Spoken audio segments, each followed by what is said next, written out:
రెండో రాజుల గ్రంథం 21వ అధ్యాయము 6వ వచనం చదివి ఒకసారి మీరు ఇది అండర్లైన్ చేసుకోండి. ఎప్పుడైనా ఎవరైనా ముహూర్తాలు కానీ జాతకాలు జ్యోతిష్కాలు వీటి గురించి మాట్లాడినప్పుడు ఒకసారి మీరు ఆలోచించుకోండి. దేవుని కోపాన్ని రేపొద్దు ఎవరు దయచేసి.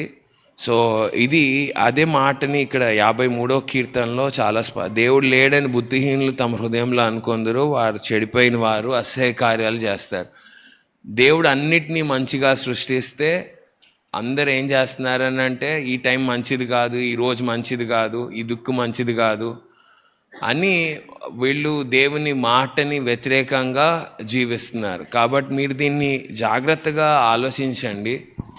ఇంకా మీరు ఎవరైనా సరే వీటి చిక్కుల్లో ఉంటే ఈ దినము మీరు బయటకు రావటానికి దేవుడిచ్చిన గొప్ప అవకాశం. హల్లెలూయా, హల్లెలూయా. సో అందరం ప్రతి ఒక్కరం దేవునికి అప్పగించుకుందాం. చెడిపోయిన వారు అసహ్య కార్యాలు చేశారు, మేలు చేయవాడు ఒక్కడు మేలు చేయడు. మేలు చేయడం అంటే మీరు ఆలోచించండి, ఏదైనా సమస్య వచ్చింది అనుకోండి, కుటుంబంలో సమస్య వచ్చింది అనుకోండి,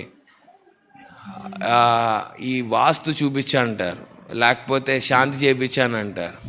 కానీ నీ భార్యని సరిగ్గా చూసుకుంటున్నావా, నీ పిల్లల్ని సరిగ్గా చూసుకుంటున్నావా, నీ తల్లిదండ్రులను సరిగ్గా చూసుకుంటున్నావా అని ఎవరు మాట్లాడరు. అవి మాట్లాడితే అంతా సరి అయిపోతుంది. తల్లిదండ్రులను సరిగ్గా చూసుకుంటున్నావా, పిల్లల్ని సరిగ్గా చూసుకుంటున్నావా అని దాని గురించి మాట్లాడరు. నీ భార్యను ప్రేమిస్తున్నావా, దీని గురించి ఎవరు మాట్లాడరు.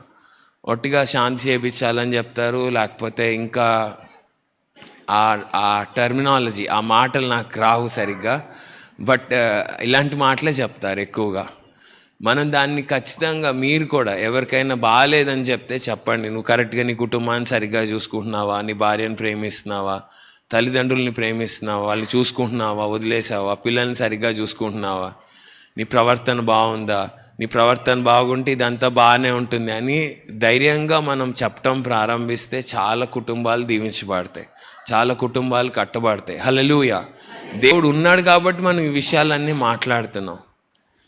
దేవుడు లేకపోతే ఇంకేం లేదు, ఎవడు ఎలా జీవించినా పర్వాలేదు. దేవుడు ఉన్నాడు కాబట్టి కుటుంబం ప్రేమల గురించి మాట్లాడుతున్నాం, సహోదర ప్రేమను గురించి మాట్లాడతాం.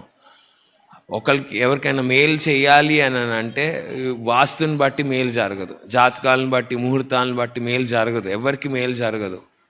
మనము హృదయపూర్వకంగా మన ఇంట్లో ఉన్న దుర్మార్గాన్ని దుష్టత్వాన్ని గుర్తించి దేవుని సన్నిధిలో ఒప్పుకొని విడిచిపెట్టాలి. తప్పైపోయింది, ఆయన అన్యాయం చేశాను, నేను ఇట్లా నన్ను బాధ పెట్టాను, నన్ను క్షమించమని దేవుడిని అడగాలి. అప్పుడు దేవుడు మనతో మాట్లాడతాడు.